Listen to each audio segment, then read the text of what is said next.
There were flames everywhere. It was a raging inferno. It was a monster. I had the clothes on my back, and that was it. Watched the big red glow coming down over the hill. Sometimes you say, well, gee, it'll never happen to me, but, bang, it did. Now what?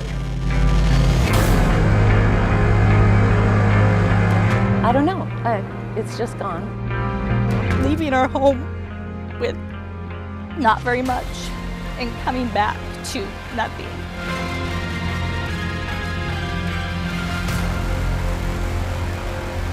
Our life is destroyed. It happened in a matter of days. More than 250,000 acres burned, hundreds of homes destroyed. Now 5 years have passed since the devastating Carlton Complex wildfire changed thousands of lives forever in central Washington. Hi everyone, and thank you for joining us tonight. I'm Whitney Ward. Tonight we are taking a special look back at what was lost in the Carlton Complex and what it has taken to keep moving forward. I have covered this wildfire since the very beginning and countless times over the last 5 years. And I have met hundreds of people who now measure their life as before the fire or after, because the Carlton Complex remains the biggest single wildfire in Washington state history.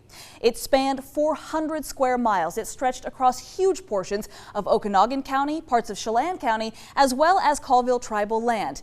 But make no mistake, it started with 4 small lightning strikes. That was on July 14th. They happened here, here, here, and here. All of them on land controlled or managed by the Department of Natural Resources. And for days, locals repeatedly reported that fire, expecting that DNR would respond quickly and put the fires out. But in the end, all across Okanogan County, many say that is just not what happened. The DNR said they had the fire under control, so they pulled out and left it. They came in and they were there a half an hour and left. And we went down and asked them, can you guys send a brush truck up? Can you go get these hot spots? And they said, man, we'd love to go, but we can't get an order. But he sat there all day and did nothing. Nothing. Nothing. There must have been 6, 7 engines of cat sitting in that field, and they left me there.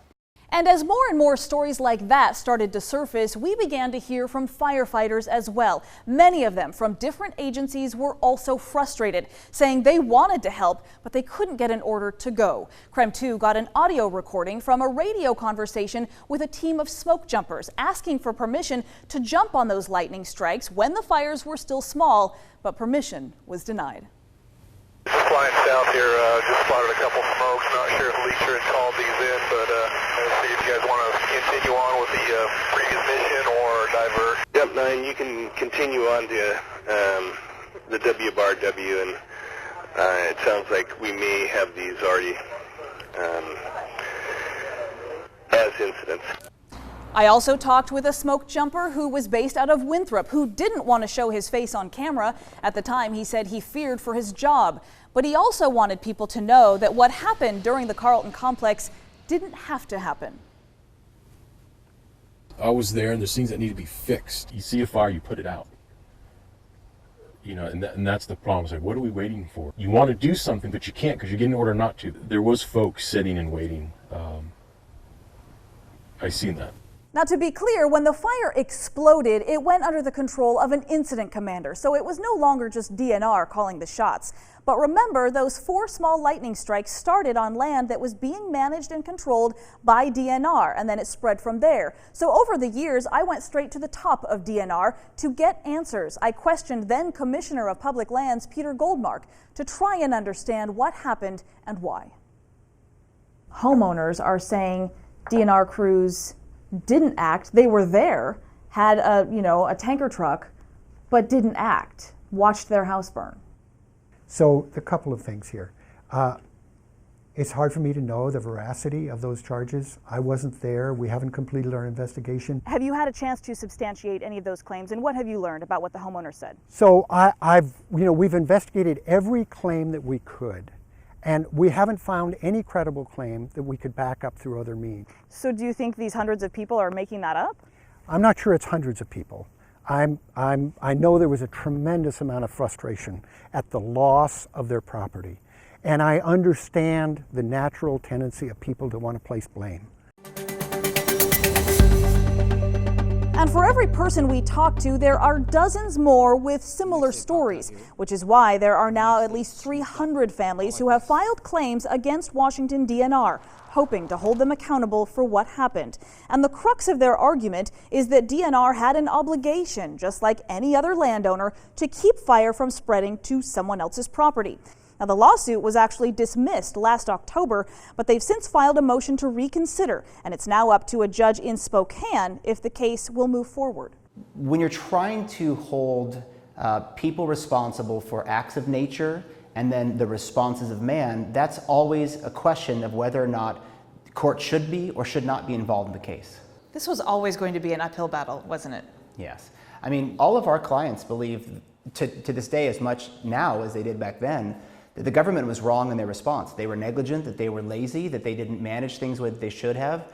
But that's something that we will get to present to a jury if we win at the Court of Appeals. And an exact court date for that hearing has not yet been set, but it is expected to be sometime this fall.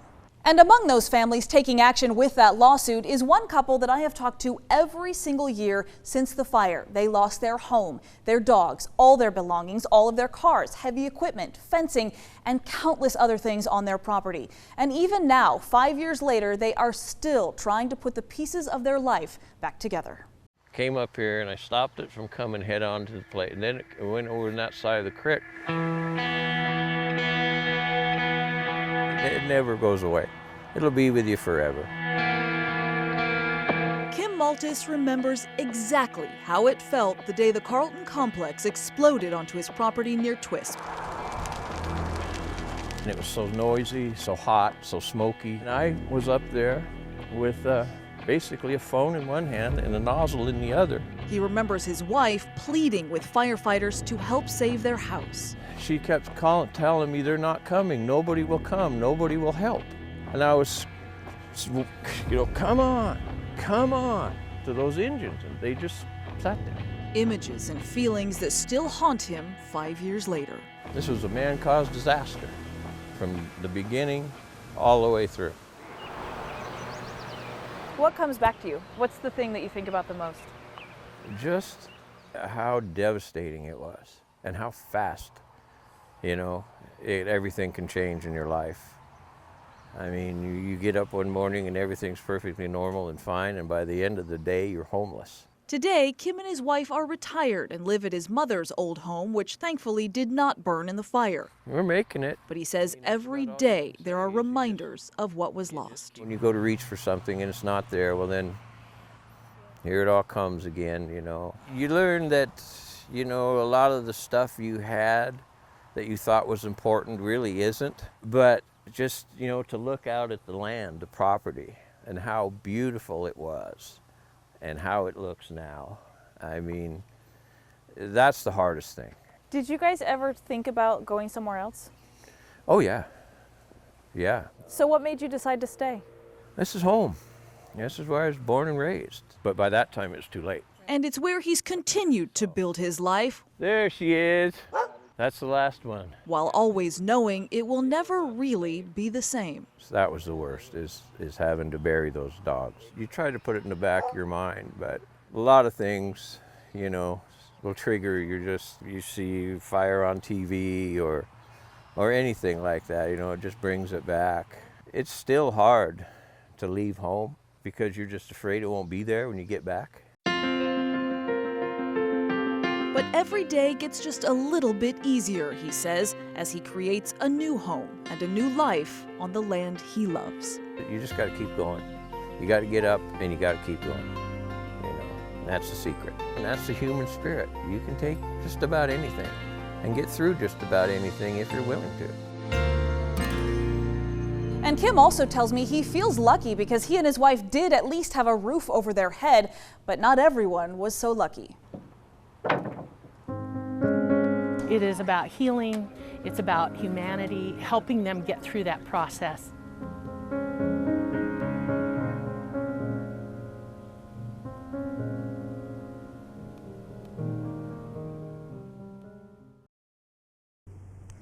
The devastation in Okanogan County was overwhelming after the Carlton complex came through, and many families were just barely figuring out what needed to be done when disaster visited them again, this time in the form of a mudslide.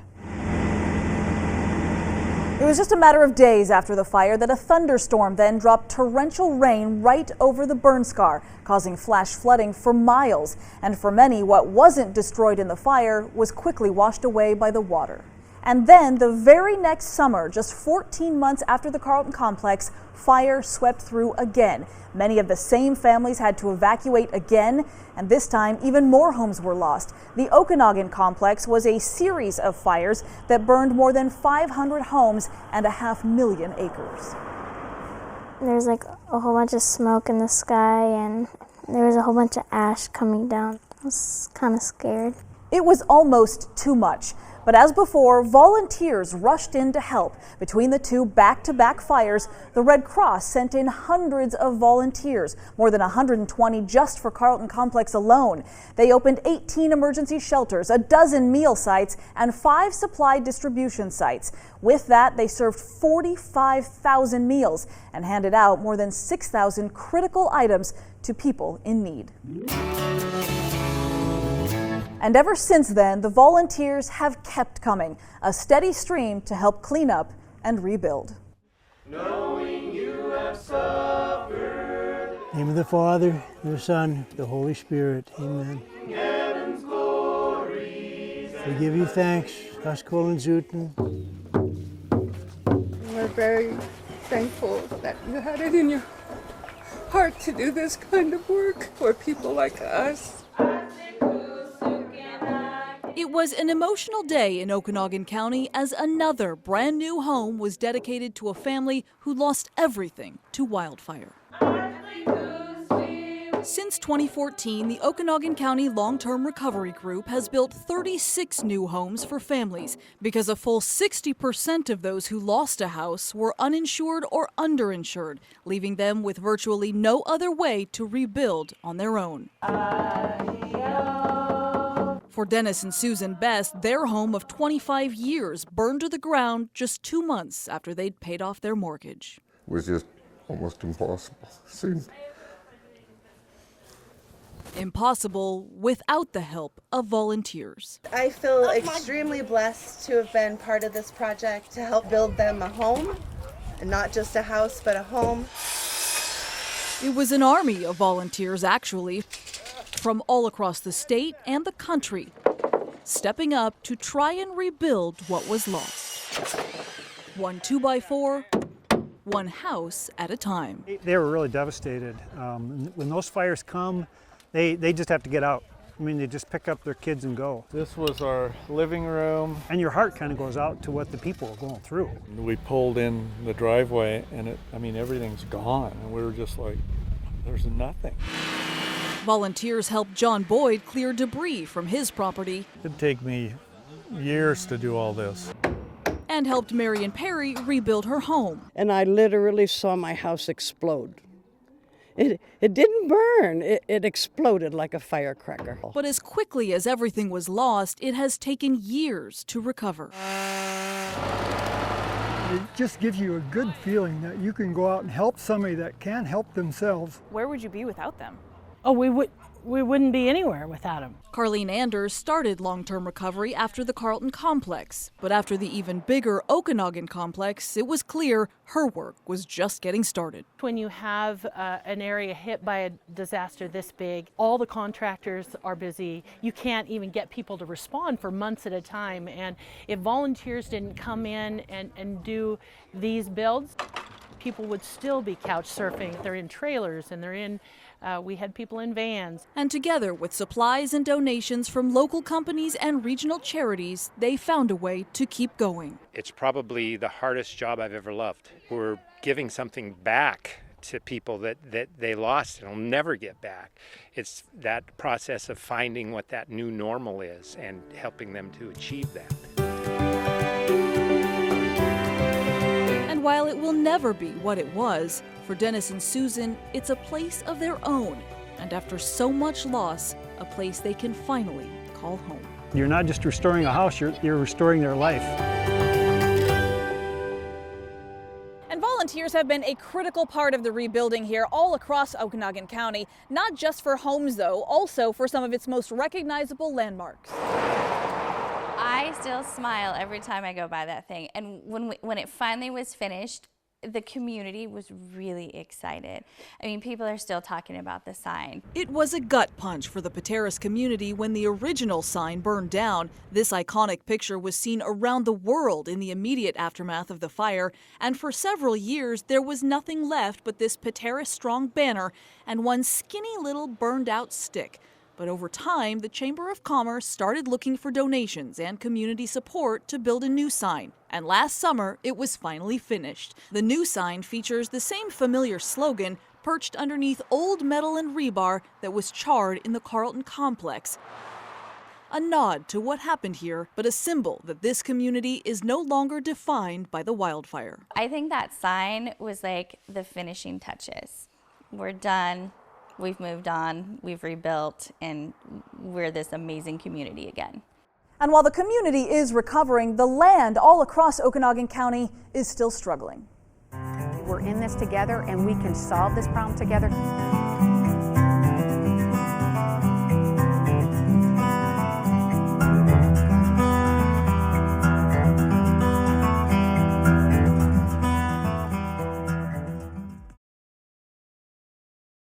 Welcome back. After the Carlton complex, there was a tremendous criticism of DNR and its handling of the initial firefight. Now, at that time, the head of the department was Commissioner of Public Lands, Peter Goldmark. Now, though, there is new leadership under a new commissioner, Hillary Franz, and I've talked with her several times since she was elected in 2016.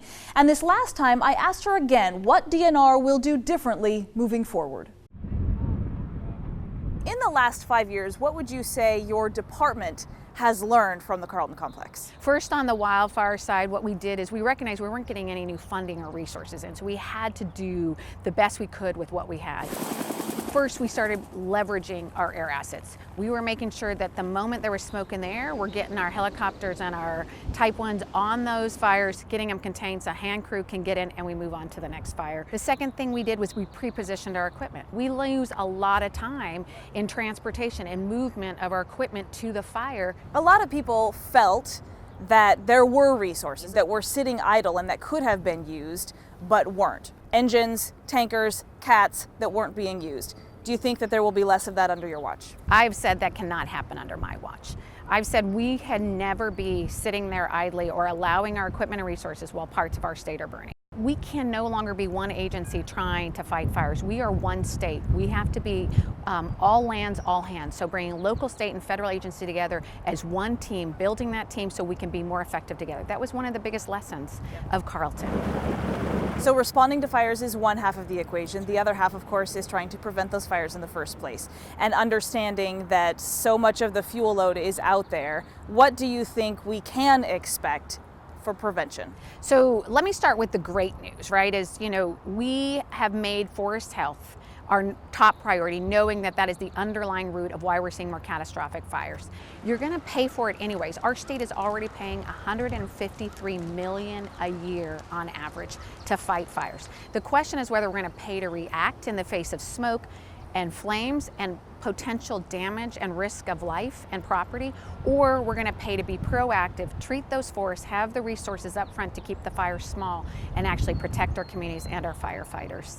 Do you think that they're starting to understand because the fires are finally starting to reach the west side like they have been on the east side for such a long time? I will say yes. Last year we had the worst air quality in the world from Spokane to Seattle. I continually go out and say, look, what you're experiencing now, which is very much concerning to you, is something that Eastern Washington has been trying to raise the flag on for a long time. I think the good part now is we have the attention of every single citizen in Washington State and the legislature. And everybody's saying, we would like to get our summers back. We would like to make sure this is not the new normal. And this year, Commissioner Franz asked for and got the biggest wildfire prevention budget in Washington history, $50 million to hire more firefighters, treat diseased forest land, and add more aircraft to the state fleet. Now, since last year, we are now on track to thin 85,000 acres and another 70,000 next year. And another critical change that became glaringly obvious in the Carlton complex was the need for better communications between emergency responders. So currently in Okanogan County, there's only one channel for everyone: law enforcement, firefighters, and EMTs. So during a big disaster like a wildfire, they just can't communicate with each other. And that is why the county is now asking for a 0.2% sales tax. A disaster is a disaster, but how soon can you work your way out of that disaster status?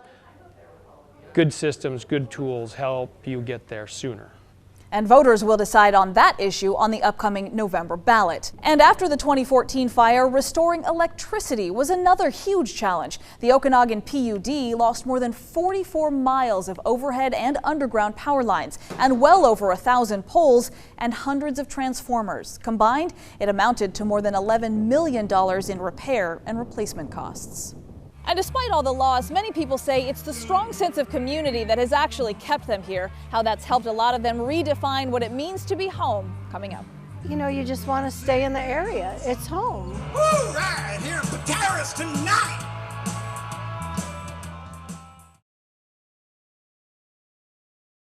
Thank you for staying with us tonight. Before we say goodnight, I just want to say thank you to all of the families and the homeowners who let me into their lives to tell these stories. It has been such a privilege to earn your trust. Over the years, my photographer Brett Alberry and I have crisscrossed the map, and we captured these before and after photos in many of the hardest hit areas of the Carlton complex. I hope that when you look at them, you see what I see, which is a beautiful part of our state that was devastated 5 years ago, but little by little, they have finally found their way back.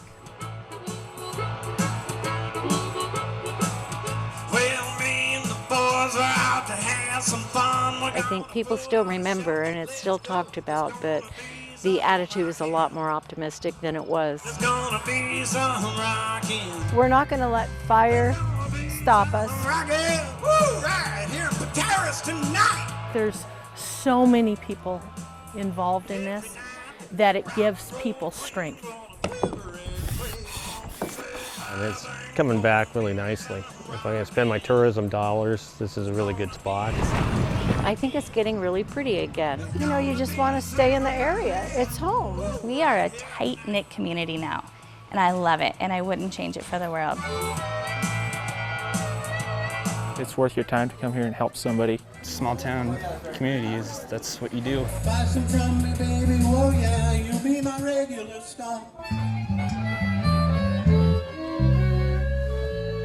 You just keep on going and you help everyone around you. Beautiful night, man, I can't believe it. We are who we are now because of everything that's happened.